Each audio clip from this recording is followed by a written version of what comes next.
রায়গঞ্জের ছবি দেখছেন। বিশেষভাবে সক্ষমদের ভোট গ্রহণে উত্তেজনা, বৃদ্ধার মৃত্যু হয়েছে।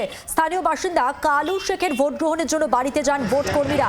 ভোটদানের সময় থাকতে চান কালু শেখের বিশেষভাবে সক্ষম মেয়ে, আর ভোট কর্মীরা খারিজ করে দেন। পরিবারের কেউ হাজির থাকতে পারবেন না জানান কমিশনের কর্মীরা।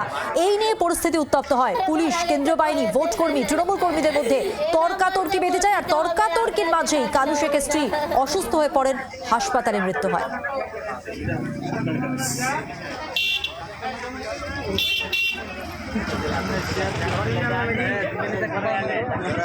যারা এই যে সিনিয়র সিটিজেন এবং প্রতিবন্ধী তাদের আজকে ভোট নেওয়ার কথা, উনি তো ভোটটা দিতে পারবেন না, তাহলে ওনার মেয়েকে দিয়ে দেওয়া হোক।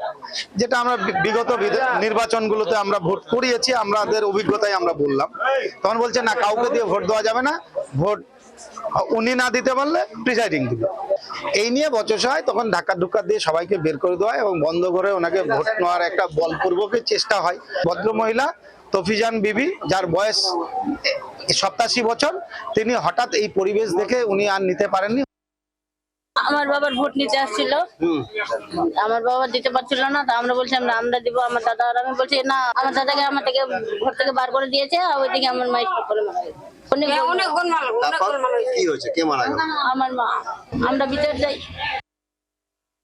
ঘরে ঢুকে গেছে। আচ্ছা। ঘরে ঢুকে যায়, বলছে ভোট নিব।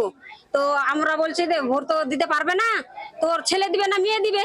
তো ওরা ঢুকলো, ওদেরকে নিকলাই দিয়ে ওরা একলা ভোট নিবে। গন্ডগোল করছে ওখানে, ওখানে করতে করতে করতে বাইরে থেকে অনেকগুলা লোক মানুষ জড়াই গেল। হাঙ্গামা থেকে হার্ট অ্যাটাক হয়ে গেল আমার ফুফা শাশুড়ি।